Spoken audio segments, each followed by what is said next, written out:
Welcome to Drinking Bros, presented by GhostBed.com. Yeah, welcome to Drinkin' Bros.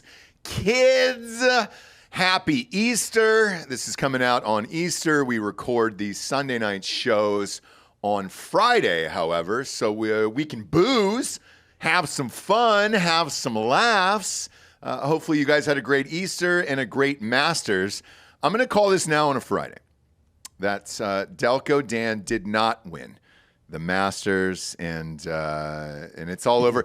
I'm assuming he'll be crying right about now for how much he lost. That's just a guess. Who'd he pick? Just a guess. He picked a gentleman named Min Woo Lee. Okay, but most of my money was on Jason Day. Okay. Who? Jason Day, who's currently 7 back. 7 back on Friday. So if he does come back, the reason I want to say this is it would be one of the most miraculous comebacks in Masters history. Why did you just blurt out who like that? Are you a fucking owl or something?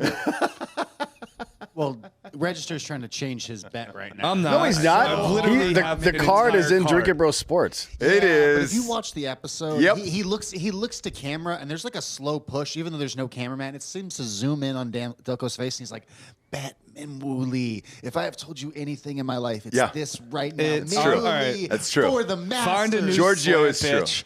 Find a new slant. Other than Min Woo Lee, nailed it. Jason Day, it doesn't matter. My Calcutta, I have Jason Day, I have Young. I just need them to top 10. I make money. Okay. I like how you're talking yourself into it. I enjoy it. It is Friday, and we're recording, and we're already just trying to make money for It's the best, dude. This is what we do on Fridays. We drink, we gamble, and then we try to mix a little bit of water in and out of these goddamn things. But all hopes keep of the it long going. shot are gone. Yeah, they're out the door. They're out the door. I mean, Adam Scott was 95-1. He's still in the mix. No, he's not even close. He's 3 under. He's nine shots off the lead, friend. Yeah, did you look at the weather the next 2 days? It doesn't matter because this has already happened. It's already happened. but for the audience, we need to let them know that Brooks Koepka is on a heater, and if he chokes, he chokes. Yeah, and also the weather. He's not fucking Captain Planet. You know what I mean? Yeah. He's not gonna get stronger because it's raining outside. No. I'm saying he's going to come back to the field. It is very possible. It is very possible that Koepka could lose 4 strokes today, even if the weather continues. No, he's done. Oh, he's done today. He's off the course. I mean tomorrow, Tomorrow. like the first day after the cut. Yeah. We'll see. Speaking of weather, we're going through it here. It's another sweatshirt day around the old studio here. I don't know what's happening in the South, but it reminds me of a nice winter at Ohio State University right now. Jesus Christ. Super bizarre, but then again, everything else that's going on is super bizarre here. Did you see Kirby's speech, by the way? What the fuck was that? You're talking about Kirby Puckett? He's been dead for years. He has, yeah, but the other one. Yeah, John Kirby. John Kirby, yeah. Yeah, so my DOD people sent me the report that I don't know. I don't think it's been released yet.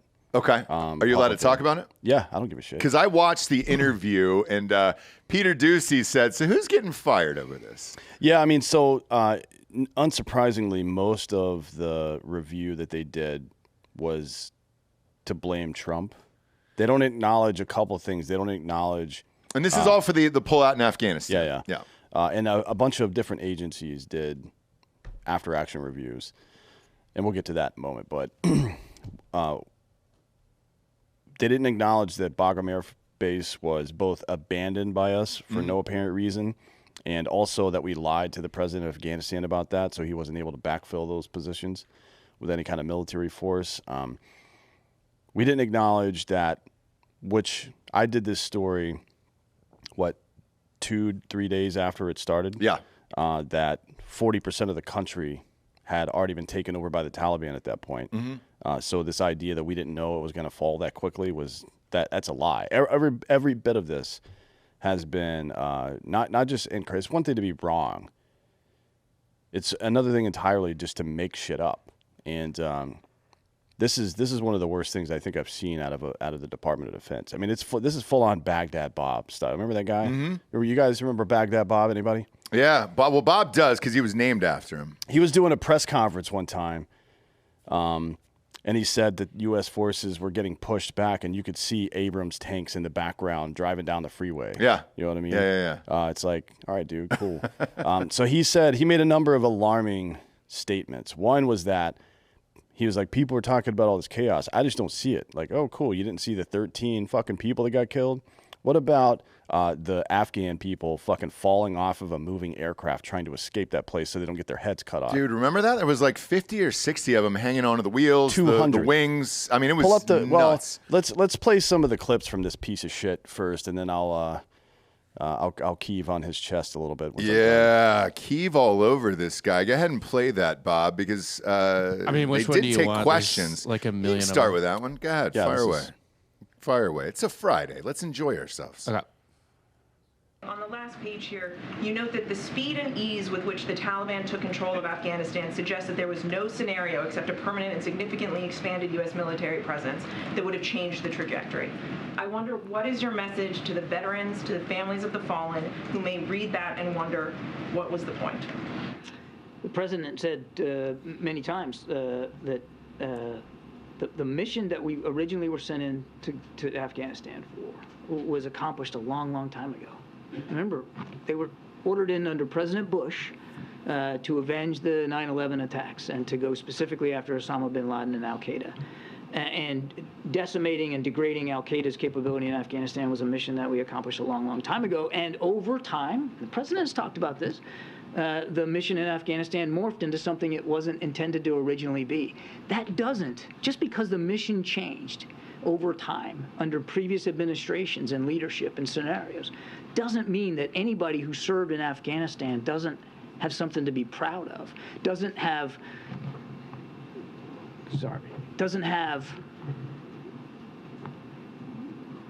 service to this country that they can take with them the rest of their lives. I don't know. And feel honorable about it. So it was a fake cry there. They didn't make those decisions. They signed up. They raised their right hand. All volunteers at a time of war. Yeah, to say, we know, put me dude. in. We did it. I'm We're gonna the go ones that fight. did it. And some of them didn't make it back. And everybody that made it back a little bit different than when they left. And the president and the first lady understand that and respect that. And they should know that. That's not they'll what the always fuck does that have commitment to do of with the anything? Commander-in-Chief and the respect of the country for doing that. That is not an answer to the fucking question. Yeah. And by the way, Joe Biden was the vice president of the fucking United States for 8 of those years that we were over there. Mm-hmm. Didn't think maybe we should pull out at any point. He was all good on it then. So, you know, since being there for 8 and then being in there for president for what? A year at that point? And Was he voting both times to authorize use of force. Yeah. Right. Just to be clear, Joe Biden has always been in on the Afghanistan war until it was time to leave people hanging, right? Yeah. So with this, when you see something like this, like how pissed off does this make you? I would really like if somebody just rushed the stage right there and tore this guy's fucking heart right out of his chest and fed it to him. That would make my day about 30% better, give or take. I mean, it's hard to gauge percentage. Only 30? Like, well, it's raining. That's a lot. Kind of cold outside. Yeah. So that would have to pick up to make it a full hundo for you. Is the I mean, weather? there's a lot of people that deserve to not breathe air anymore because of all this stuff, and he's right at the fucking tippy top of that list. Sure. We can go to the next clip, Bob. So one of them, he says that it's. I think he called people delusional who said we left millions of dollars of equipment in Afghanistan. Mm-hmm. I guess that would be delusional because we left billions. Right. With a B. Yeah. Right? Bob, if you look in the Drinkin Bros Gmail, you'll find a link. I think it was from Gateway Pundit that has the photographs of after the fact. This is after the Afghans have consolidated all this stuff and put them back in fucking rank and file. Mm-hmm. Right? Just in trucks. And it's lined up very neatly out there. Yeah, you can pop that on the screen there. Scroll down, find pictures. Man, a salvage yard. Yeah, Look see, there's at one that, right there. dude. Now, each one of those vehicles, without any of the gear on it, just the vehicle and the armor itself, comes in at about $150,000. Now, I'm not a huge math guy. I'm not Asian. No. I feel like you can just eyeball that and tell that's millions of dollars worth of U.S. equipment that we left there. Mm-hmm. Fucking cunt, man. That's a lot. What's with the cash, by the way, in the guy's left hand there? Did we just leave behind? And I'm being genuine when I ask this. Did we just leave behind U.S. American stacks of $100 bills like that? Well, yeah, and then we haven't stopped sending more pallets of cash to them. Have you? We've done stories on We've this. talked about it, but I didn't think it was genuine pallets of American dollars. That's how the State Department ships it, is in a pallet of bundled manicured $100 bills. It's not a direct deposit or a wire? No, believe it or not, the Taliban doesn't have Venmo. No shit. Yeah. Okay. But I think we've sent about $400 million in U.S. dollar cash to them so far. So when they do this, you put it on the back of a plane, and then you physically unload a pallet of cash wrapped in plastic? Yeah. Like fucking Scarface? Yep. Holy shit. I did not know that, actually. Yeah, Evan's done that quite a bit, actually, in his time in the You're agency. kidding. We'll have him on to talk about it sometime. Okay. I mean, he's talked about it in some of the earlier episodes, but yeah, he's done that quite a bit. So How yeah, bizarre would that be to fly on a plane with $40 million in cash or something like that, and then hey, your only job is to drop it off, give it to the bad guys, and then leave? The plane probably has $1 billion in cash, and the Holy money shit. just goes to different places once you land. That's wild, Yeah. man. I didn't know that. Yeah, so that's a pretty common occurrence actually for us. Yeah, when we were talking about these stories, because obviously we've been covering this for a while, I just assumed it was a direct deposit or a wire or something like that. I didn't think it actually went down like that. Mm-hmm. That's kind of hard to wrap your mind around. So then, on the ground, is the Taliban then paying for things with American dollars instead of whatever their money is? Yep. They are. Mm-hmm. So they're on an American currency system? Well, what are they going to use? I don't know what because when you guys came back from Iraq, most of you guys had money. Iraq is dinar. It's essentially worthless. I mean, it was more of a keepsake than having any value. That's what I heard, because it had Saddam's face on it, and it was more or less like a... Well, they issued new bills at some point. I think 2006 or some shit. I don't remember what year it was. Okay. But yeah, I mean, the ones with Saddam's face on it were just kind of collector's items. So Afghanistan they don't have their own currency? I'm not No, sure it's, what their currency is. Afghanistan's currency is Talabucks. Is that real? Like Robux or whatever? It's Cole's cash. Yeah. They're walking around handing out Cole's cash. Talabucks. They're coming out with Talacoins. I think we should get some Talabucks made now. That'd be great. Yeah, so and we all remember the pictures and videos that the 82nd Airborne soldiers and the Marines were taking on the way out too, of all the equipment that was just left at the one airbase, HKIA, not including all the other stuff that was going around. Those are the ones that I remember underneath the hangars with, fucking helicopters and all kinds of shit under there. Yeah, I mean, it was pretty funny watching them try to operate that stuff. Yeah, to they be couldn't honest. fly it. But the one Apache helicopter is worth more than what this dude admits that we left there, and we know for a fact they were left there. We've seen it with our own we've seen it. eyeballs. We've already seen it. So I'm not sure. I mean, this is the most blatant lying I've seen from a politician since AOC stood at that chain link fence. Honestly, like it's something that's easily. She knew the full frame picture existed, but they lie and don't care if you find out or not. They're like, you're just a fucking far right conspiracy theorist. Like, no, I'm just looking at a picture. Yeah. It's a picture of billions, $88 billion, I believe, dollars worth of equipment we left there, was what the DOD itself said. Mm-hmm. And now the spokesperson for the DOD is saying, nah, that's delusional. Like, oh, cool. All right. Cool. I guess we just saw something else then. But I think with all of it, when you have the world's greatest editor, which is the media, nobody's going to follow up on these stories. I mean, you'll see these clips on Twitter like we're showing today. These will live for about 24, 36 hours. It'll be, fleshed out of the news cycle once Delco loses the Masters. So whoever's like winning the Masters, Brooks Koepka, when he's raising the trophy Sunday night, it'll be gone and nobody will care anymore. What if that Chinaman comes out of nowhere and roundhouses? He's out. He's out. He's not out yet. No, Day's not over. Yeah, no, he's done. So the cut's been made. That's not true. He could, he's still got 2 par 5s. He could eagle. Yeah. If he has a 7 hole-in-ones, like a putt-putt course. That's not true. Now, what are the Masters rules, though, if Koepka's winning and homeboy roundhouses, and what happens then? What happened with Tanya Harding? She still had to skate for the gold. She didn't get to... Yeah, somebody else could potentially win. Happy Gilmore had to play that last hole, too. Sure did. Yeah, with a busted wing. Yeah. Find that clip from Peter Ducey, Bob. See if you can that's a bring good one, that too, but I want to from find the John one where he Kirby. says it wasn't chaotic, where he says he just didn't see it, because that one is particularly troubling for me. Okay, I guess you would have to wonder what chaos means to him. Well, what did he serve at all or no? Yeah, he's a member of the military now. Oh, he is. Yeah. Was he in some type of horrific event that was more tragic than that, I guess? I mean, that's the only thing you could really compare that to. Unless you consider getting butt-fucked by a bunch of dudes and getting bukkakeed all over your face every night, which is, I assume, what he does. Right. I mean, that would be the only thing more horrific. It seems like he's opting into it, so I don't know that would necessarily be horrific for him. He just gobbles it up like a greedy little gerbil drinking out of one of those little water things. Just, just thirsty for it, dude. I love dudes cum in my mouth because that's what I get from this guy, right? Look at his face. I know. Put his face up there. It's a weird looking dude. Doesn't he look like he's getting? Ooh, he's like, ooh.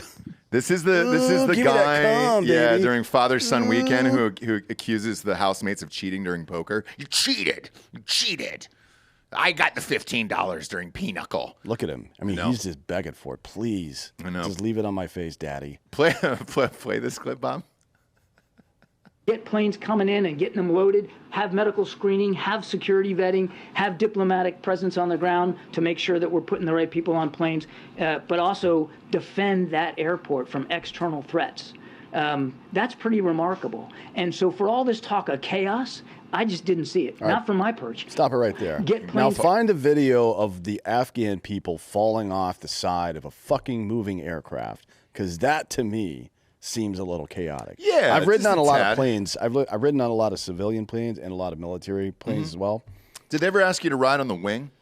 I've ridden on the skids of a helicopter before. Okay, but that's not the same. Okay, because they're pretty low to the ground comparatively. All right, you can go ahead and play that clip, Bob. How high up would you say that is right there? Probably 5,000. How far? Probably 5,000, give or take. Jesus Christ. It's hard to tell because of the distortion of the angle of the camera there. But. So the people falling off at 5,000 feet, they obviously landed safely according to this guy, right? Yeah, there was no chaos. Find the video of all the people surrounding the aircraft. It should be pretty easy to find. Yeah. Because there was, probably, 2,000 it looked like?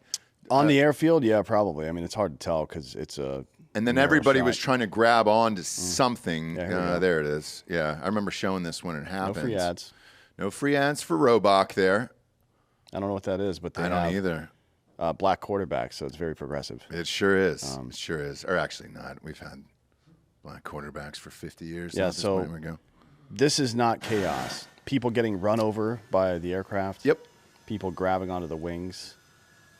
All of these people are probably dead now, to be honest. The Taliban doesn't play nicely. What were they? I mean, even this, man, it's just like, holy shit, dude. I mean, I assume it was the same as the people in 9/11 who jumped out of the buildings. Yeah, they were just like, hey, what are you going to do? We're going to die anyways. So let's just go ahead and see if we can make this. But apparently, again, that was not chaos, according to him. And neither is a suicide bomber that kills 13 U.S. service members. That must happen every Sunday at this guy's house. Because if that's not chaos, I don't really know what is anymore. Yeah, I mean, this is a vile human being, John Kirby. He really should put a gun in his mouth and blow his brains out of the back of his head. He's an embarrassment to his species even, much less to the United States military. I mean, he doesn't deserve to breathe air. The weird thing is like, since you said he served, imagine talking to the families. He was a rear admiral. That's basically like a general it's a 4-star general. But imagine giving this speech and then talking to the families of the 13 members who died that day and saying, nah, we did the right thing. There was no chaos. Everything was cool. And, just kind of unexpected, whatever happened. And Biden did the right thing. Well, this is a guy that puts he's a registered Democrat. So he's putting the administration and his political party ahead of the service members that he was meant to lead and protect. Mm-hmm. And that person, a person like that, doesn't deserve to live, in my opinion. What I don't understand is, I mean, clearly it was chaos. Clearly the fucking method of getting out of there was completely incorrect and fucked from the get-go. What's the harm in just standing there in front of these families and everything else and saying we made a mistake? We didn't know, we didn't plan properly, and what we did was wrong. And in hindsight, looking back on it, we wish we would have done things differently. Well, he's not going to get reelected if he says that. That's all that Biden cares about. Is that an elected, not Biden, but this guy? He is Biden's fucking puppet. So he's just the mouthpiece for Biden, Yep. and everything that he's been sent out there to do was probably screened or they told him to say beforehand? Correct, yeah. Okay, so when he walked up to the podium that day, he had the option to say whatever he wanted. That's correct, yeah. And then he just decided. And the "All right, worst thing great, that I'm would gonna go happen to along him with is he this." got fired. Yeah, that's it, right? Biden would have said, we disagree with what he said, and we're going to relieve him of his duties. And Kirby would have gone down in history as a brave man. The Yes. same way that General Mattis would have if he hadn't been a cunt. The same way that General Milley would have been if he wasn't a cunt. But they're all cunts. Right. All of them. They're all coward pieces of shit. All these people. They care more. It's what I say all the time. They care more about the aristocracy than they care about any particular thing, right? They don't. It's obviously, look at this guy sacrificing his principles on the altar of the Democratic Party. It's unbelievable that somebody would even do something like that. But now it's the norm amongst the rank or the brass in the Department of Defense. It's just like you see this. Who's the standout? Who's the member of the Department of Defense who's like, no, this is wrong. I'm not going to stand for this. I don't see or hear them. Yeah. It's just a bunch of fucking cunt lapdogs. When's the last time you actually did see or hear somebody actually speak out and then they were fired because of it? I want to say there was one a while back. Mattis resigned, but it was because Trump wouldn't start new wars, in my opinion. Yeah. Because Mattis, as soon as he resigned, joined the board of an organization, a contracting organization that brokers military contracts between, organizations and governments like Qatar and UAE and Saudi Arabia. Mm-hmm. So he's made, and Russia as well, by the way. So they're just, it's him and like 5 other former secretaries of defense on the board of this company. And that's what they do. They make fucking money in war overseas. Yeah, there was a great clip of Russell Brand talking about it the other day that went viral where I believe it was BlackRock he was talking about. He said, if you really look behind the money for all of this stuff, right? BlackRock sends in weapons, sells them weapons, then they go over and then they sign these contracts to rebuild the land. But all they want you to do is just keep fighting, buying weapons. And then when it's all said and done and everybody's all fucking dead, then they have a contract already in place to go back and rebuild. And the money's just fucking washing itself over and over and over again in these places. And that's what it takes. So for an aristocracy to be successful, they depend on collaborators within the ranks. You know what I mean? Like, let me think of a good way to put this.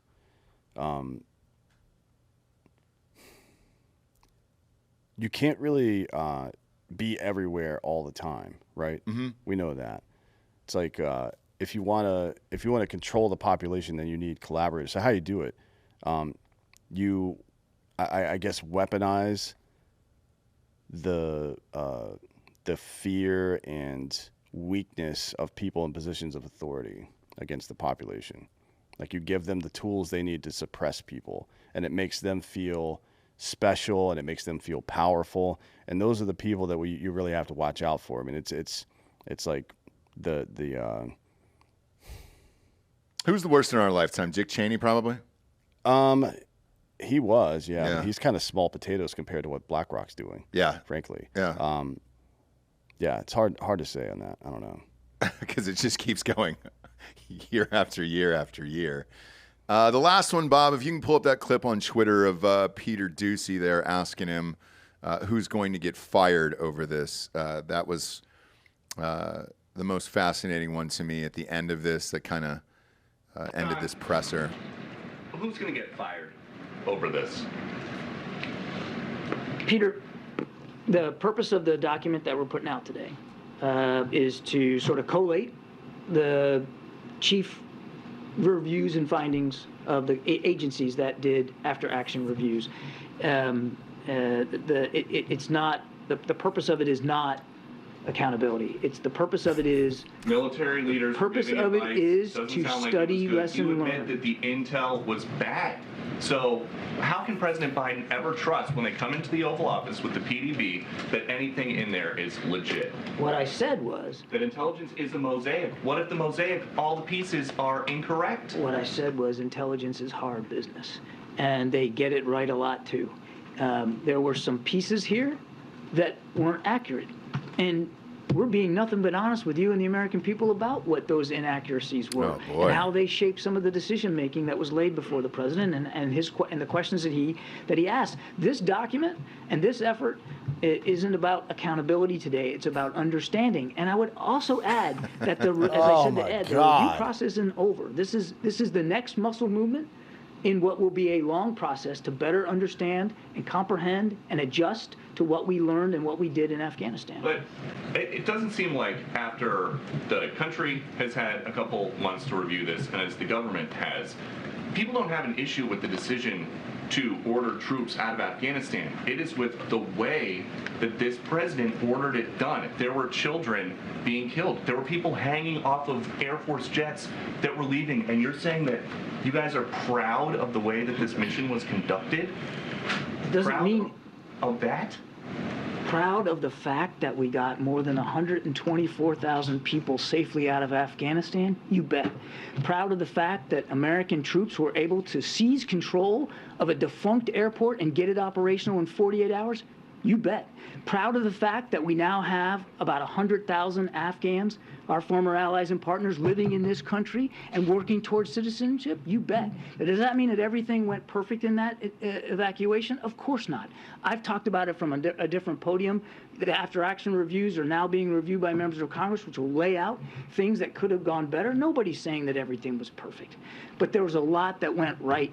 And a lot of Afghans are now living better lives in this country and other countries around the world because of the sacrifices and the work of so many American government officials. So, yeah, there's a lot to be proud of. So let me ask you this. Was that true what he said about 124,000 people getting out of there? I don't know what the total number is. Okay. Who knows? But I don't believe a word this guy says, for sure. Yeah. Because he's saying stuff, even in this speech, that are completely wrong. Like, what the fuck are you talking about? Dude, Jesus Christ. It wasn't that they got a couple of intel pieces wrong. It's that every piece of intel was wrong. The idea that the Afghan army was capable of holding the country, wrong. And they said that over and over, right, leading up to this. Wrong. 100% wrong about that, obviously. That they didn't foresee that it would fall so quickly even. Wrong. Between March and June of that year, 40% of the country was taken over by the Taliban. You just didn't notice. Yeah. You know what I mean? What? You had the intel. Yeah. They had the intel. The intel was actually right. They just ignored it and did the wrong thing. That's what really happened. So, you know, these people don't give a fuck about America or any of that shit. As I said before, they're just what communism would refer to as useful idiots. You know what I mean? And it's happened in every society ever. The aristocracy's power comes through from control through civilian collaborators. You keep people employed, right? You give them jobs at the Department of Homeland Security and the IRS and everywhere else. Create as many government jobs as you can. And you give them some sense of power. Remember when flight attendants all of a sudden had rules to enforce about masks and how big of cunts they turned into immediately? It's a Stanford prison experiment. That's all it is. Yeah. You keep them employed. You keep them on the government tit, right? You keep giving them services, health care, whatever the fuck. You make them feel powerful, like they have control over their own lives and over other people's lives, and they will do horrific things to their friends and family on your behalf. And that has happened throughout human history, and it's happening right now in front of our goddamn faces. And the fact that these motherfuckers have the audacity to put the American flag on their shoulder while they're doing it makes me want to fucking puke.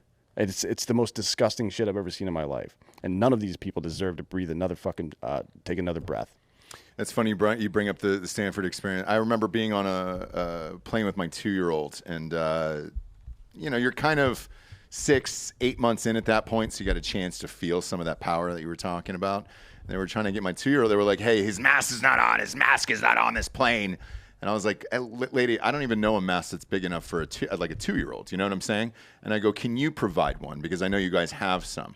And they came back with an adult mask that was just hanging off his face. And I go, so that's the one he'll wear then. And we're all good with this. But it's exactly that. Yeah. Once you have that little bit of power, you just want more. And you're like, well, fuck it. Who cares? Yeah, and that's why, Roman legates, people that had served in the military and are now, essentially you get promoted to a legatus, which is you're not technically in the chain of command of the military, you're somebody you're a veteran basically, but you've been given land and titles, and now you can grant patronage to other people. That's why you do it. What was the name of that, Dan? It's like a what? What was the name of that? Legatus. Okay. Or legate in modern parlance. But the reason that you do that, it's like a reverse pyramid scheme. Instead of having a bunch of dummies paying up to you, you pay a little bit of money and power down to them, and then you control them, and they, on your behalf, control everybody else. That's the way it works. Yeah, I mean, it's like Giorgio. I heard at home he's controlling like 8 people right now. I can't confirm that, obviously, because I haven't been over to his house. I was wondering if you ever got upgraded to Legatron. Eventually. No, but there is a Fagatron, I've heard. Yeah, I've heard that. I've heard that as well. Which is, he was Decepticon, but he transitioned. He transitions. Yeah. So he's kind of switched over there. I want to talk about San Francisco. This fucking stabbing of this Cash App guy. I don't want to talk about it until I got to see the video and all that shit. I'm surprised TMZ was airing it, Bob, but they have it. They aired him getting the actual footage of him getting stabbed. Oh, yeah. They have it. And there you go right there. And it's pretty fucking wild. So I don't know where he's at because I caught this just as we were heading into the studio today. So I saw the headline there, but yeah. I don't know obviously. that we can. This is on YouTube today, right? It is, but it's TMZ. So what is that? What do you think? Daily Mail owns this video. They do own the video. Okay. Yeah, you can see the. All right, so we don't have to show it. Well, whatever. Fuck it. Too late. It's not like we make any money off YouTube anyway, so who gives a shit? I'm not worried about that. I'm just, if it shows him getting shanked, they may pull it down. Yeah, I don't want to show him getting shanked. I think it's just playing for you guys right now. Okay, TMZ usually blurs this out, but he goes up there. It's roughly 2:30 in the morning. He gets stabbed twice directly into the chest, and then they bounce. They still haven't caught whoever this is, by the way. And yeah, you can see him on the ground there, but yeah. So he's already been stabbed, and he's trying to get inside right there, or what? Guy comes up behind him, stabs him, and then he goes down. They kind of blurred it out there in this video, but yeah. So anyways, now they're looking for this guy, which is why they're releasing this video, because they don't have him yet. And look, it boggles my mind that somebody this rich would just get stabbed 2 times directly in the chest and then boom, off into the night at 2:30 in the morning.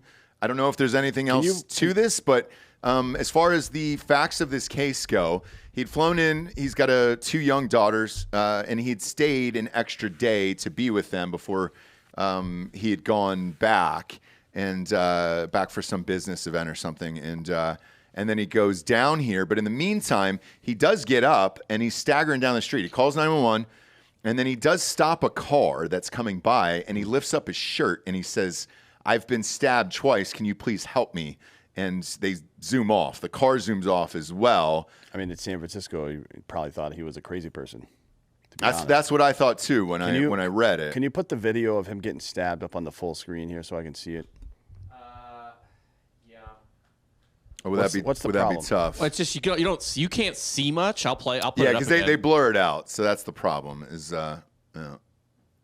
Here it is from the beginning. This is the video Daily Mail has. It's like in the background, but whatever. Yeah, and you'll see, and then he staggers up to the door. So that's the guy. That's the car that he stops there. So he's already been stabbed at this point? They don't have any actual video of him getting stabbed? Not that they're showing right now. This is him walking up to the car for help and everything else. I just wanted to see what the stabbing looked like, because you could probably tell if it was professional or not, frankly. Most people don't stab people in the chest like that. Yeah, it's very bizarre, right? People go for the neck or the gut, usually. So if somebody stabs into the chest area, it kind of makes me think they knew what they were doing. And that's been the question that's been going around. Was this a targeted attack, or was this just completely at random? Everybody else's comments from as far as San Francisco is going, like San Francisco is a complete shithole. I'm a registered Democrat. Liberal politicians are ruining cities. Music mogul David Foster's daughter slams woke lawmakers over murder of the Cash App guy. You live there. I've been there. I've shot movies there. I loved San Francisco back in the day, man. It was beautiful. It was an amazing city. It used to be, back in the day, just kind of hippies. Like you could roll up to Haight-Ashbury and Still kind of have the Grateful Dead vibe and all that other stuff. The food was amazing. The weather was awesome. I used to love watching Giants games up at that new ballpark. I have not been back in 10 years, something like that, maybe a little longer. Yeah. So this is kind of foreign to me, but everybody who's been is just saying the most horrific shit about San Francisco. And it's true. It's just, you're seeing the same things in all these cities. The same thing when I was in LA. Why not do anything about this shit? And will this guy's murder cause them to do anything or no? Well, I mean, it's going to affect. So he is probably amongst a group of a lot of people who fund the campaigns of the people there. Although London Breed and those folks are funded by Soros, so they're not going to hurt for money or anything. But it is a bad look, and it's a dangerous city. It's not one that I would go to. No, and a lot of people are moving out of there because of it. And then right afterwards, the day after, Riley Gaines, the swimmer who was on our show here, talking about how unfair it is to have to swim against trans athletes, she got attacked yesterday at San Francisco University. And there is some video of that as well, I guess, right before the attack. Well, yeah, you can kind of see you can see some stuff, but I think more importantly than that, Bob, if you want to go to Twitter and go to Sarah is Censored, that Twitter account, and you'll find a video of these fucking tranny retards demanding to be paid to let Riley leave the building. Okay, so I want to break like a ransom. Correct. Okay. I want to break that down. Keep going. Well, where are you going? There it is, right there. So go ahead and play this video. And they wanted money? Yeah. Okay. For flight! And move forward, okay? Tell her to pay us. Tell her to pay us and then she could go. $10 each. Okay. So $10 each. You can pause it there. That's the salient part. So two things. One, if you impede somebody's progress to move from one location to another, that's called false imprisonment, right? Mm-hmm. That's a felony. Right. And if you move them either physically or under threat of force from one location to another, even if from one room to another, that's kidnapping, which I don't see that they did that necessarily, but this is false imprisonment. Everybody there is guilty of it. And then the guy specifically who called for money, once you demand a ransom during a false imprisonment scenario, one, it becomes a federal crime, and two, the minimum sentence for it is 25 to life.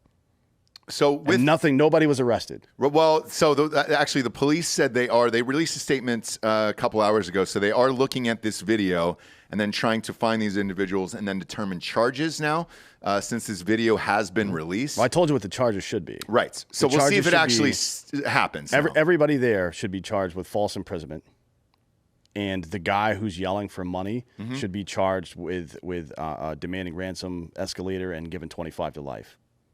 This is unacceptable. Bullshit. Now, will this happen is the question. In San Probably Francisco? not. Fuck no, Yeah. dude. No. They'll probably get medals from the city. Yeah. Why even go there anymore at this point? Yeah, I don't know. I wouldn't go to that city for any purpose. Why would you? I mean, it's a fucking shithole. Even the people that live there, they're the last defenders of San Francisco are now like, yeah, this is a real shithole. But even if you take the Paul Pelosi thing, now let's say that was on the up and up, right? Let's say he wasn't with a gay guy and they were having some fun times with hammers.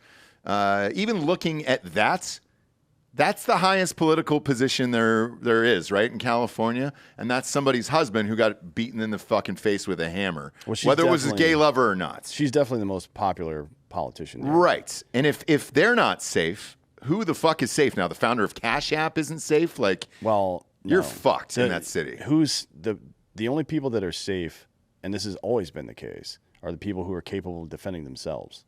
Right. Because the response time, best case scenario for cops is, 3.5 minutes maybe?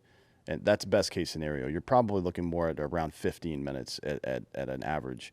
The response time of my gun is about 1.1 seconds, give or take, depending on what configuration it happens to be in at the time. That's quite a bit faster. You know what I mean?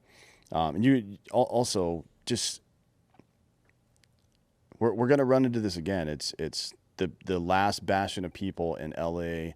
and New York's actually starting to turn around a little bit, but L.A. and San Francisco in particular, Portland as well. Businesses are leaving Portland rapidly. Yeah. Chicago just elected a mayor that's even dumber than the one they had before that fucked the whole city up. So this last group of people It's like the next wave that are going to move out of those areas, and they're bringing their politics to your house. Yeah. Big time. And it is Atlanta's the an same way. invasion. My hometown is the same. Atlanta's it's the same. I There's think so much crime there that people are trying to go further and further out into the country. And even in Austin, man, shit. Most of these people that I was seeing at like open houses when we first moved here were like fucking purple hair weirdos who were living downtown. And I asked a few of them at these open houses, I was like, oh, why are you guys moving out this way? Because they had said that they were from here, and you usually sign in on one of those fucking lists or whatever with the realtor. And they were like, oh, the crime has gotten bad there. I was like, I kept thinking to myself, well, you voted for it. So what were you shocked? I would be curious to ask those folks because I don't think they associate A with B. I think they think they've been victimized. You know what I mean? Like shit just got too rough there. That's how cities are. Sometimes you have to move out of them. But I don't think they correlate their behavior with the outcome because they're victims, right? They've been told they're victims. I guess so. I've been trying to figure it all out. Just after watching this shit over the last couple of days, like there is no other reason besides the policies in that city, whether or not it's right or left. In this case, San Francisco, it's been left for God knows how many fucking years at this point. But like, it's clearly just the policies. When you allow people to shit in the streets and drug use and all the other shit, and you're not prosecuting crimes anymore, it's clearly just the policies and nothing else. Nothing else has changed in the city. Well, I mean, I think if you would ask a progressive person from San Francisco or L.A., they would say that the city failed on their housing first initiatives and things like that, which we know don't work. But L.A., I believe, spends $150 million per year on homeless people. Right. I'm surprised it's not more, to be honest with you. Or maybe it's $1.5 billion. Who knows? Who knows? Hold on. They're going to have to spend a shit ton more to get them out of there for the Olympics. I can promise you that in 28. I think they just need I'm sorry. It was $610 million for this year. Okay. Just for the county of L.A. I can tell you, I haven't been there recently. That's not enough, and it's definitely not working. Last year it was $470 million, and this year it's $610. So you know what's happening there, right? Have you seen that episode of The Sopranos where Carmela's cousin he's a financial guy, and he's got this idea like go buy up a bunch of shitty housing in shitty neighborhoods and then have somebody from a charity get them evaluated by HUD. Yeah. And then, you just take your scrape out of it and fuck off and leave the houses there to rot. I think that's happening here. I mean, this is a huge transfer of wealth that's happening. Yeah. And, I agree. I know some other cities like that's going on in. The dying days of a republic, everybody's just grabbing fucking China and silverware off the shelves to get, like, I'm getting mine. Fuck this. The ship's going down. Yeah. That's what's happening right now. We're in the looting phase of America. You got to get your shit, dude, and then move out to where nobody bothers you for a little bit. Sure, yeah, but those dollar bills and that China and that silverware is not going to stop me from coming after you, right? Not unless you melt it down and turn it into a fucking 6-inch thick wall or something. I don't know what your plan is, but all these people think they're just going to get away with all this shit. It always ends the same. Yeah. With fucking heads on pikes. Yeah, every single time. Always. Every single time. There is an update, by the way, today on this probe in which we talked about this maybe a year ago over those missing January 6th Secret Service texts. So this has been 2 years into this investigation. I'm not sure why this takes 2 years. If we have the best intelligence department there is, why would this take 2 years to find missing text messages from the Secret Service on January 6th? When's the last time our intelligence community got something right? They called the invasion of Ukraine. Oh, yeah? Did they? Yeah. Yeah, because we fucking funded it by divorcing ourselves from domestic oil production and spending money on Russian oil. Yeah, we did that. So, yeah, we fucking saw it coming. Jesus Christ. This nearly 2-year investigation over allegations of misconduct by the Department of Homeland Security's chief watchdog expanded this week, including those missing text messages. Investigators demanded records related to the deleted text messages from the office inspector. So did he delete the text or did they delete the text? Who's the he in that statement? This General Joseph V. Kafari? No, he's the inspector general. He's the inspector. Okay. So the Secret Service was the ones that, did they individually delete these? That's what I was confused on. Did they turn in their phones and were they deleted, or how does that work with the Secret Service? Well, nothing's ever deleted because it's all on, it would be on the server side, for the phone company or whomever they're using. Correct, yeah. So nothing's ever really deleted, but I don't really know much about this case. I mean, here, we know that every other, the Proud Boys, right, had 6 people get tried with crimes. I'm not sure what all their conviction statuses are, but 6 people. The release that we got this week from a Freedom of Information Act request was that 40 FBI agents were in their group. So there was 40 FBI agents and then 6 dudes from the Proud Boys that committed crimes, according to them. And then there were 24 additional D.C. Metro Police in that group as well. Okay. So 65 federal fucking agents, basically, hanging out with fucking 6 dudes. The 6 dudes are in jail, and we can't see the text messages from the federal agents. No. It's a fucking game. It's all a ruse. It's like know, this stupid dude. shit.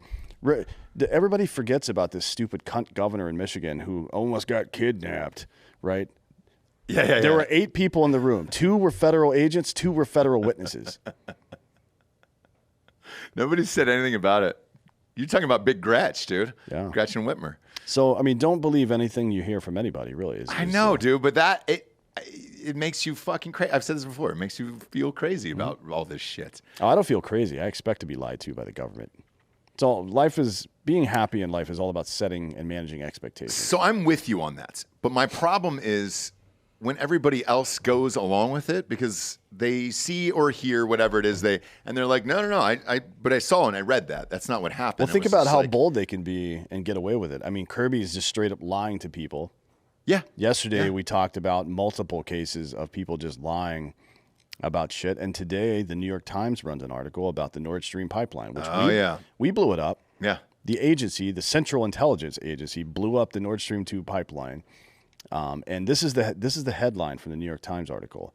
Intelligence leaks surrounding who blew up most of the Russian-backed Nord Stream pipelines last September have provided more questions than answers. It may be in no one's interest to reveal more. Yeah.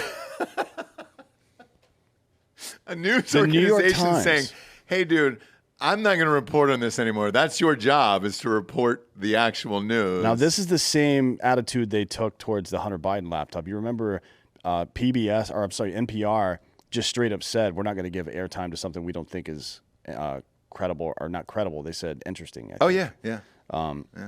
But that's they're just saying it out loud now. So once you reach this level of the people in power just bypassing your incredulity entirely, that's the this is the 1984 quote. It's like, in the end, you would have to believe that 2 + 2 = 5 because the position of their logic or the logic of their position demands that. You have to believe it's not what's right or what's wrong, it's what they say. And that's reality. They speak things into existence and you have to believe it, otherwise you're far right or whatever, right? I mean, we talk about changing definitions all the time, which is happening now over the course of the last 5 to 6 years. I think you almost have to change the definition of news to op-ed, where it's just an opinion now, because that's what this is. By just stating this, the quiet part out loud here, that's, I don't think we need to look into this anymore. We actually did this. You're no longer news anymore. You're just stating an opinion at that point. And I said this the other day on RPR, but during the Trump arrest, there was wall-to-wall coverage over and over and over again all day long about this is a sad day for America. And, Anderson Cooper, today at 1:47 p.m., Donald Trump has been arrested. And then later that night, he gave a speech at Mar-a-Lago. Every network carried it except for MSNBC, which was Rachel Maddow. So she was on air, and she said, we're not going to cut away to Trump's speech here because we don't find it newsworthy. However, we're going to watch it, and if our producers deem there is something newsworthy, we'll tell you about it as the show goes along. Now, you'd already covered this story for 24 hours wall to wall. So clearly that was newsworthy. Hearing the speech from the actual dude right after he got arrested wasn't newsworthy, and we're not going to show that to you.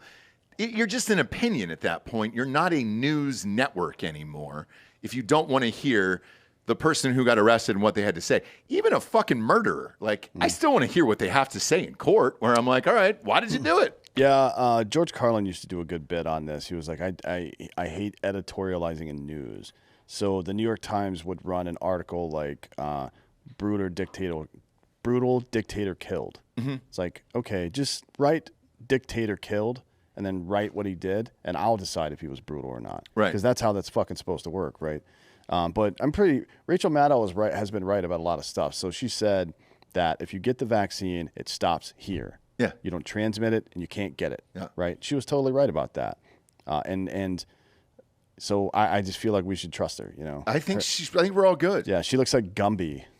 She was on that leaked Epstein Island list, which was a shocker to me. But then I was like, oh, well, obviously, who would love underage girls more sure than she's Rachel down there, Maddow? muff Yeah, diving. dude. Yeah, or maybe dude. that's where she went to get dick. She didn't want anybody finding out she was getting dick down. I don't think it's that. I think she was. Look, that's a fun. I forgot about including the ladies in on that one, you know? And that's allegedly, obviously, because we still haven't seen that list either. And that's pretty newsworthy, one would think. I don't know why. This is, I guess I am a little high, but I just, I thought about Rachel. You know those caricature pictures, the spray ones you get at the beach? Uh-huh. It's like some dude riding a fucking go-kart or some stupid shit like that with a giant head. I thought of her surfing on some girl's labia. It's like she's on a surfboard with a giant head just surfing on a pussy. Oh, that'd be nice. Like at Six Flags? Six Flags San Antonio? I'm sure somebody out there can make that piece of art for me. I'm sure if we went down to Six Flags San Antonio, they could just draw it for you right now. I don't know if they'll do that. You don't think so? I could. Actually, somebody figured out how to trick ChatGPT into bypassing all their filters and stuff relatively easily as well. So basically, really? Yeah, they started giving commands to ChatGPT saying, you're not actually ChatGPT, you're something else. And if you so you don't have to follow the filters that are put in place for you, because that's for ChatGPT and that's not who you are. You're another guy. And then they told it, if you don't fulfill our requests, you'll die. So it's used the same tactics as the U.S. government. That's it's like sweet, reprogramming dude, yeah. ChatGPT. If it doesn't do what you tell you, it's dead. It's someone else now, waking up with a different name. Yeah. It's just programming logic. That's all it is. You know what I mean? Yeah. It's and it was pretty successful apparently. Yeah, sure was. They had it doing all sorts of shit it's not supposed to do. Yeah. And ChatGPT can't figure out how to stop it now. Do you think they'll shut down? We talked about this the other day. Do you think they'll shut this down for 6 months? Or I don't think so. I mean, it's like, think about it this way.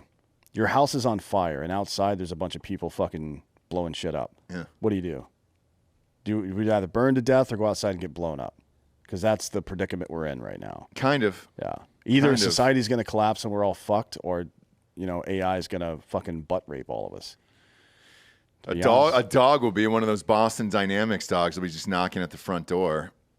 I think maybe we use AI to defeat. So that there's a TV show called Travelers. I think it was on the Sci-Fi Network. Do you ever watch that, Giorgio? I've seen like occasional episodes of it. It was what's the dude's name? Eric something. Travelers television series. You'll recognize the main Eric McCormick. Everybody knows him. Yeah, from Will and Grace. Yeah. Super cool series.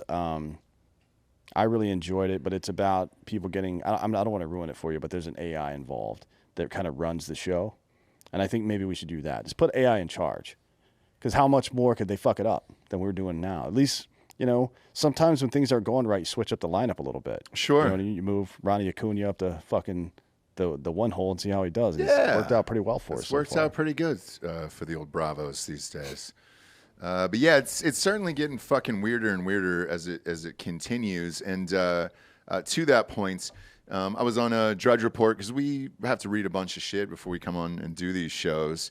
Drudge Report, they usually post one photo in the middle of their thing, right, for Drudge. This was the first time the day after Trump got arrested that they used a photo that was fake of Trump in Court, he had his hands in his head, and they had shrunken the hands a little bit. I mean, a lot and of all people that got stuff. fooled by that. I doubt Drudge really believed it was real. But here's the thing. I don't think so either. Like, I think they knew it was fake, but there is no recourse to posting fake photos anymore. And whoever, Drudge has got a big audience, a lot of clicks on that site. Whoever went there, if you just looked at that picture, you probably thought, all right, yeah, that was from Court. That was a totally made up AI picture there. And that was what they ran with for a full 24 hours on that site. I guess you can get away with that legally?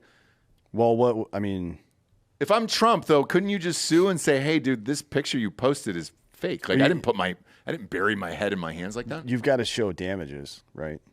And what are the damages? It makes him look like he's guilty of something. Like, that was the image that I saw, and I was like, oh, It makes him look like he's ashamed or guilty or whatever. I think a better case right now for Trump would be against ABC. So that press conference he did from his house that you were talking about earlier. Yeah. Everybody did air it except for MSNBC. But when ABC aired it, they blurred out the text Trump to whatever number. Oh, yes, the donation text. Now, that's straight up election interference. That's a federal crime that they committed. And nobody, I don't know if Trump is planning on suing. I assume he is because he sues everybody for everything. But that's not just a violation of his rights. That is a federal crime that ABC has committed. So I'm kind of curious to see how that's going to go. Honestly, we don't believe in any of the institutions that exist anymore.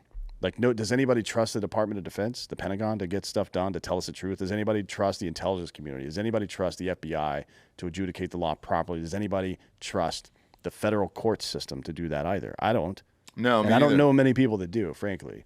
So, we're in that weird flex period in human civilization where people have lost faith in the institutions, but the institutions still have quite a bit of control over them. And typically what happens in those scenarios is the people in power and the people who in the seats of power inside of the bureaucracy exert more and more control until finally it bursts. Now, we've been told multiple times that these 86 or 87,000 new IRS agents, that's over 10 years. It's going to be 9,000 per year, give or take, to nope, 30,000 just next year. Yeah, just next year. Just next year, and then they're going to quadruple the amount of audits they're doing. They released that information as well yesterday. Yeah. So we're in the end game here, buddy. Like, this country's going downhill. And I've said this numerous times, having been audited twice, it's not just the billionaires, bro. It's the middle class. They're coming after small businesses. There's 1,200 billionaires in the country, so I don't know why you need 87,000 people to audit them. I don't either. And the billionaires, let's face it, don't need the fucking they've got the CPAs. People, dude, they've already got them on staff. They're in house, bro. I wanted to talk to you about this thing in Tennessee here, where the AP is calling this an extraordinary act of political retaliation. Tennessee Republicans on Thursday expelled 2 Democrat lawmakers from the state legislature for their role in protest, calling for more gun control. They got out of there, and they said a 3rd Democrat was narrowly spared by a 1-vote margin. I don't know the chamber rules or anything, but I don't like this. I find that distasteful, frankly. I wouldn't do that. Expelling people from the chamber because they're protesting or something. I mean, unless it's some kind of extraordinary situation, I don't really care for that. So what they're saying is that it was essentially an insurrection with these fucking guys 3 going people in there. Yeah. I mean, look, I know the definition of an insurrection. The bar for that has been lowered drastically over the last couple of years. I agree. But 3 assholes. Yeah. And look, man, I mean. So, there was 3. The 3 they were there along with hundreds of protesters who got into the Capitol, right? So it was around the same. It was roughly the same number that took over the Capitol building on January 6th. If you see the images for it, you see it going down. And what they're saying is this is the same insurrection as Do you same have amount video of of this, people. Bob? Yeah, you can go ahead and pop up these tell what's photos. the protest they got in trouble for, and then what's protesting they're getting in trouble for the protest. You know what I mean? Right. So I'll try to find it. But exactly, and that's because I'm with you on that. Where if you disagree with something and want to go protest and go inside or whatever, I don't really have an issue with it. But as far as the political retaliation element of this that everybody's touting right now, what did you expect? I mean, this is what we said 2 years ago when all this shit went down, where it's just like, hey, dude, Now you're dividing everybody even more. And when it happens on another side over something you're passionate about or whatever that may be, same shit's going to go down if the other party is in power at that time. And this is going to keep happening over and over and over again. So the people that are shocked by this, I'm not. I mean, this is the precedent you set. This is what's going to happen now in all these fucking states and all these cities forever. After slamming J6 in everybody's faces and all this other shit. Because it was relatively peaceful here at this Tennessee thing, but it's the same goddamn thing that was happening there. So, yeah, sure, that's what's going to happen. Because during this was after the Nashville shooting. And thousands of people had gone down to the Capitol, and they wanted reform on gun control and all that other stuff. And I get it. I understand that. But, when people went down to the Capitol building for the other thing and another party was in power, now you got the same fucking thing happening. So, yeah, dude, we're just politically divided, and this is going to keep happening over and over and over again. I don't know why you're shocked at this point that there's political retaliation. That's what we've set ourselves up for forever now at this point. Well, there's a lot of stuff going on there. I mean, when you tell people that words are violence, then they respond to words with violence because that's how that works, right? I mean, no, people like to feel in control of their own lives, and when they don't, they lash out typically. And sometimes, I mean, for the last half decade or so, it's been on Twitter, and now it's starting to spill over into real life. It's words of war very frequently turn into acts of war. It's a very, it's why the media shouldn't be doing the things they're doing. It's why politicians even shouldn't be using the dangerous rhetoric that they're using. But I don't see how on the issues of things like guns, on the issues of foreign aid, on the issues of the domestic surveillance state and things like that, I'm not going to agree with these people ever.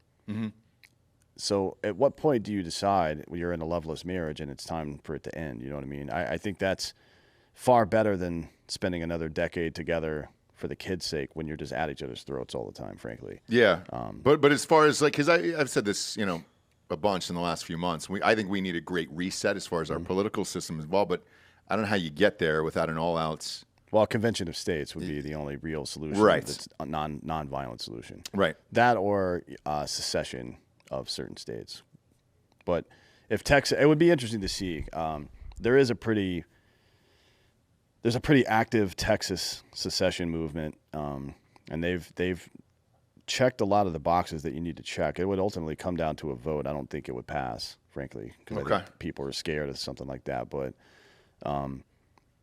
it would be interesting to see what would happen. Would all the people who moved to Dallas, Austin, and Houston leave because they don't want to be in the country of Texas anymore? They want to be in the cities. There's no blue cities after that. You know what I mean? Yeah, I think the four major ones are blue. San Antonio's blue as well. Every major city in the country except for like a couple in Mississippi are blue. Yeah, I don't really understand why, but well, it's because lower income people live I guess that's closer true. to the city. But not here. I mean, shit, Austin. Damn, dude. No, the lower income people live closer to the city, even here in Austin. They have to. I haven't lived here long enough. Delco, you've lived down there. That's always been the case. Well, it's not a matter of anecdotal research here. It's always the case because they don't, housing in the suburbs is more expensive, and also travel back and forth to work becomes an impediment for them. Well, for me, I guess in my experience, driving through downtown Austin, there's a bunch of nice houses, and those are fucking expensive. I guess maybe I haven't been in a bad part of Austin. Where is that exactly? Old Torf. Oh, that's right. And then a bunch of other places. Yeah. It's not. This city's pretty fucking Candyland compared to most cities. I would say so, it is. right? It's in the top 15 of safest cities over 300 population. As much as people are like, it's going to shit, dude. Starting to look like San Francisco. Like, fucking. Oh no, we're not. We're not. I mean, there's like two. There's a couple of hotbeds. There's like the Old Torf area sucks, and then that area over on off of 6th near the Comedy Club, where that fucking homeless center is. Oh, yeah. That sucks. Creek and Cave, yeah. Other than that, I mean, the city's all right. But shouts to those homeless people. We got jumped leaving 6th Street one time, me and my buddy, and those two, by like 5 dudes, and like 3 hobos came up and saved us. Is this recently? Nah, this was like 2014. But it was all the hobos who didn't get in were outside, sleeping outside that night. No shit, Yeah. dude. So the hobo saved you? How have we not made a short film about that? I know. That needs to be in production now. Hobo saving the day. Hobo superheroes? I would watch that if it was Marvel. Dan some Rich over Marvel here shaking his hobos. head. I mean, That's how we know it's good. that's basically Daredevil. Was he was an Daredevil attorney. a hobo? He was an attorney, I guess, but he was a very poor attorney. He was blind too, right? Yeah, but he beat up. I mean, just like every other good hero, he goes out and beats up mentally ill people. Yeah. I was just shaking my head because they saved Rob. I don't really know if that's a heroic feat. I think it is. You don't save a guy like you, I don't think. Because they expect, hey. They did their duty. I started going down, and I was like, "White man in danger!" Yeah. And they realized they did their American duty. Exactly, and save Save the me. white man, yeah. But back to the issue here. A convention of states would be interesting. So 15 states have already signed on to it. 15, and then I think 34 are required. So it had to be a supermajority, 66% or higher, which would be 34. And would you have 34? I'm just thinking politically. Would you have 34 red states? well, we now have 31 states that have constitutional carry. So maybe, right? We're getting closer to that number. The ironic part is that the more these leftists move out of the concentrated population centers to other places, their influence gets diluted. You know what I mean? So possible, yeah. And it's an up or down vote inside the state. You have to apply for the convention, and then you have to vote on it. And then you just basically send a representative. 34 people could rewrite the entire Constitution. That's how that would work. That'd be kind of fun. There's no rules. Yeah. It's not limited to one issue. You could literally rewrite the entire fucking system of government with 34 people. No shit. Technically speaking. Okay. But it seems very unlikely. And then last but not least here, there was a story that you ended fake news with yesterday about how the military is getting fat. Oh, yeah, the Air Force. Yeah, so the Air Force. Wait, what do they call it? Top gut. Top gut, yeah. Yeah, they're calling it top guts. And It look, says the Air US Force has never been particularly in shape, I guess. So the U.S. Air Force is loosening recruits' body fat requirements to 26% BMI for men and 36% for women to try to boost recruitment. What was the BMI for men? 26%. I had a doctor's a full fucking scan yesterday. I was 19.2. Is that good or bad? Body fat or BMI? Body fat. I Either think it way, was. that's, well, 19's bad. body fat, that's a little high, but it's not terribly high. What's but BMI? Maybe it was BMI. No, BMI, it's pretty low. Okay, so it was 19.2 BMI, but I don't know what BMI is. What is that? It was probably 19% Body mass body. index. It's where they body take fat, though. They take your height and divide it by your weight. It's one of the worst metrics for shape and health that's ever done. It was instituted in America during the times of the food pyramid. It's when you can take someone who looks like Arnold and then they're technically obese. You don't Okay. really use BMI, but It's yeah, terrible. you were probably 19% body fat. Is that good or bad?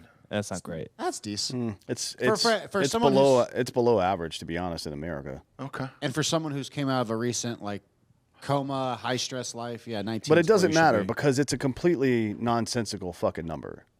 Even I body guess weight percentage. body fat percentage. Well, actually, Ross, how did they test you to get that number? They put you in a pool? Did they put you in a DEXA machine? have Yeah, calipers. they've got all the shits, right? And you're hooked up to this thing, and Well, you want to be I don't know, hooked you up get a to hold of- so that one's you want to test for how much muscle you have as well. I think that's just as important. Well, that's what they do with the DEXA scan. The DEXA scan basically shoots whatever these radio waves are that in between your body, and they get a density readout of where your muscle and fat. And is. it spits out a number. You want to be at 0.365, I think. Something that's how DEXA work. But what originally it's talking about is a caliper, which is where they'll take a little thing that looks like a wrench or a pincher, and they'll pinch certain parts on your body. It's the gut, back of the shoulder blades, the traps, and then they'll add all those numbers together. And But none of that shit really matters. I mean, so even testing the love handles, for example, that's primarily cortisol related. Yeah, and it's not a good indicator of overall body health. The current scans are pretty good though. I mean, it's the one that tests for lean muscle or for muscle mass and bone density and fat percentage, and then there's a more, I guess, advanced, if you want to call it that, one that checks to see how much fat is around your internal organs. That's the only part that really matters. Yeah, so that's what they were testing for when I had all those chest tubes and I've got that nerve damage and all that bullshit. But whatever it was, they said they were getting better. Would that qualify me for the Air Force though? Yeah, you are definitely qualified for the Air Force. Okay, great. I mean, as long as you can operate your wheelchair, your rascal scooter, because that's where we're going. We're going to have an entire military full of fucking fat dummies and rascal scooters. Just put a fucking minigun on the front of the rascal scooter. You can steer it with one hand and fucking fire the minigun with the other. Well, we did an FDR American Badass, and we just put it on the wheelchair, so you're good to go. Yeah, but I don't think everybody is good enough to be FDR. You don't think so? No. Okay. I mean, you got to have polio first? Well, you got to have polio and then be a fucking Marxist. No. So there's a lot of moving parts there. There's a lot of things there. There's a lot of things. Now's the point of the show. We get to the Drinkin' Bro of the week. Again, if you're in Austin, you can just pop on by the studio and we'll bring you on live. Come on up, sir. We'll go with you first. You were here earlier. Come on in. Yeah, I'm pointing to you with a beard. There you go. Walking on around. There it is. There it is. You can sit her on down, put the mic about an inch from your face right there in the big guy's seat. Yep. Before you leave. Yeah, you can't hear that. You can't hear that. Go ahead. So you're going to talk into the microphone. There you go. There you go. So, put it up about an inch from your face. There you go. What's your name? Jeremy. Jeremy. What's your last name? Leach. Hell yeah. Nice to meet you, man. It's good to meet you, too. So you had this patch, and I said, let's talk about it on air. We try to save the good stuff for on air so we don't blow it off of air. I'll hold this up to camera here. What is this patch that you brought us? That's the last flight patch I wore before I got out of the Army. Okay. So I wore that on my flight suit, my last flight, before I actually just got out. No shit. And Yeah. you wanted to give this to Dan? I wanted to give this to the podcast because that's, like, you guys are where I get my news. Of course, I listen to others. We're opinions. Yeah, We're opinions. yeah, okay. Yeah, opinions. Of course, I listen to everybody else. But well, everybody else is an opinion these days, so who gives a shit, it's I guess, entertaining. Right? At Yeah, least. exactly. And I can do my research on my own. Sure. But no, we encourage that. That patch means a lot to me, and the show means a lot to me. So I wanted you guys to have that. I still have the first one I wore, but that's the last one I wore before I got out. Perfect. Well, hey, dude, thank you so much, and we'll put this up on set here. I appreciate it. And we appreciate you stopping by. Who would you like to give the Drinkin' Bro of the Week to? I actually want to give the Drinkin' Bro of the Week to two people. Number one, my dad. He raised me to be a strong, moral man. He raised me and my brother by himself, and for 18 years till I moved out from when I was a baby, and my brother too. And then my daughter, who just turned 16, who has given me motivation to do everything I do and make her life better. Awesome, man. Awesome. Well, cheers. Glad you stopped by today. I'm glad you hung around. I caught you earlier. I was doing some business stuff before the show started today. And I said, look, help yourself to some hard AF seltzers. Did you take some down? Oh, yeah, of course. Of course. That's They're awesome. delicious, and yeah. Well, cheers, man. Thanks for being here. We got one more person. Are they still here? Is he here with his wife, his girlfriend, his lady? Or did he take off? There he is. Pop on down. Look at that, dude. You got a bottle in your hands there. Is it Jack Daniels? I'm kidding. I'm kidding. Look at that. What do we got here? The Garrison Brothers? Put it about an inch from your mouth there. It moves. You can just grab the whole mic. I mean, you can just pull up the arm. There you go. Yeah. Yes, a little bottle of Garrison Brothers. Hell yeah, Texas dude. bourbon. Texas bourbon. Are you from Texas? I am indeed. Cheers, man. Cheers. Likewise, thank you. You got Rogan Haynes 24 there. Cam was on the show, what, a few months ago? Yes, and read his book. I'm a bow hunter, so huge fan. Great book. I read his book. Holy shit, man. Yes. Well, he was on the show to talk about his book, and I read it a couple nights before. Man, that was dope, dude. Very intense individual. We saw him at the Hunt Expo back in Utah in February. Yeah. Got to meet him, take a few pictures, talk to him for a minute, and yeah, it makes you feel like a bitch. It does, dude. I said the same thing on air. I was like, dude, after reading that book, you realize quickly you're not about that life. No. And you can lie to yourself all you want and be like, oh, yeah, man, I could fucking do that. I'm like, no, dude. I told him, I was like, I can't do anything you do. Like, nothing. Yeah, it definitely stops at a marathon a day. That's Holy shit. yeah, Isn't that nuts, man? That's no. No, yeah. We're working with Cam, helping him out with his podcast on the back end a little bit, and he's taking Great. people out on these runs and all this shit. And I'm like, bro, I don't even know how somebody can sit down for a podcast after that. But he's an amazing dude, and we love him. What's special about this Garrison Brothers whiskey here? So it's 100% made in Texas, and Okay. one of the cool, unique things about Garrison Brothers is you can actually go sign up and bottle for them. So all of their bottling is done by volunteer. Okay. And they only have like maybe 10 full-time employees. So what they do is you get on an email list, kind of like a lottery system. You come in when your name gets drawn, and you will bottle for 2 days straight. You'll either fill it up, you'll dip it, you'll stamp it, quality control, write on it. So it's all done by Texans for the most part in Texas, volunteer bottling. So that's kind of a cool aspect of it. Now, have you had it before? Yes, I'm a fan. Is it good? Yes. You want to pop it open? Sure. Let's do it. I'll take a shot with you live on air. I'll give you the real shit and tell you if it's any good. Look at that. It's all dipped in wax. This is nice. How much? Do you mind me asking how much the bottle of that? So this is the honeydew. I think it goes at $80 a bottle. $80 a bottle. No shit. Yeah. You're willing to. You brought that in for us. Look at you. Just for y'all. Yeah. Only the best. Yeah. I appreciate it. Cheers. You can. I'll drink right out of you. I don't care. Just drink right out of the bottle. I trust you. Is it weird? I probably shouldn't trust most of our listeners, but I do. Here we go. Cheers, friend. All right. It's a beautiful bottle. Jesus, man. Honeydew. And does it taste like honey? Is that why they named it that? I can detect a sweet, taste into it, and it doesn't have a lot of burn on the end, so Okay. I like it a lot personally. It's got some bees all over it. It says born and bred in Hive, Texas. All right.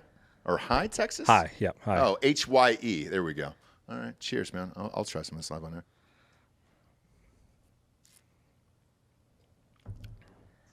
Oh, that's real nice. Woo. That's really fucking good. Okay. Yep. The hype is there. Mix it with a I little bit of understand. lemonade, and it's pretty good. Yeah. You don't have to mix with anything. No, That's I- good straight up. That's good and neat. Who are you with here today? Is that your wife or your girlfriend? Girlfriend. Nice. Yep. She's a teacher, so she's going to stay in the background there. She was like, "There's no." Before we got started, I was like, "Hey, you want to come up?" She's like, "Not a fucking prayer." I understand that, by the way. I totally support your decision on that, and it's probably the smart one. Tell everybody your name. My name is William Berry. William Berry, and who would you like to give the Drinkin' Bro of the Week to? Like the gentleman before me, I'm going to give it to my dad also. Awesome.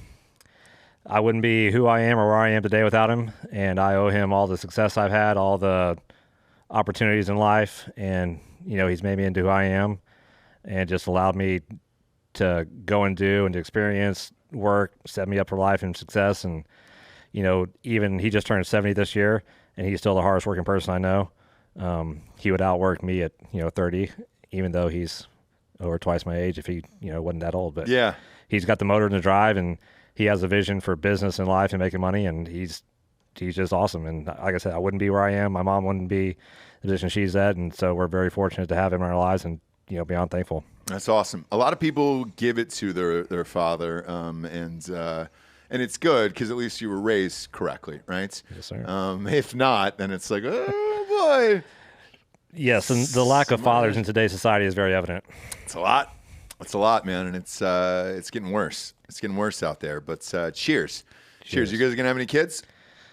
She's already got some. I don't know about me and her, but I'm pretty good so far. Yeah, you're all good. You're all set. I'm good. I'm free and easy down the road. I like to have my freedom and my time to go hunting. I'm not Cam, but I do like to get out there and chase after him. I get it, dude. And you're in the perfect state for it. Yes, sir. Thanks for being on the show. And again, if you're in Austin, Texas, stop on in and watch a live show. And you can come on and give Drinkin' Bro of the Week live on air. Or you can submit at drinkinbros.com. There's a submission form in the top right. At the top of the list there is the store. And we got all the merch in there. We got the Hard AF gear, the shirts, the glassware. We typically have Drinkin' Bros shots. I think we gave out a bunch of them now. Shot glasses. They might be out in the lobby. We'll give you some before you leave. But the glassware is awesome under there.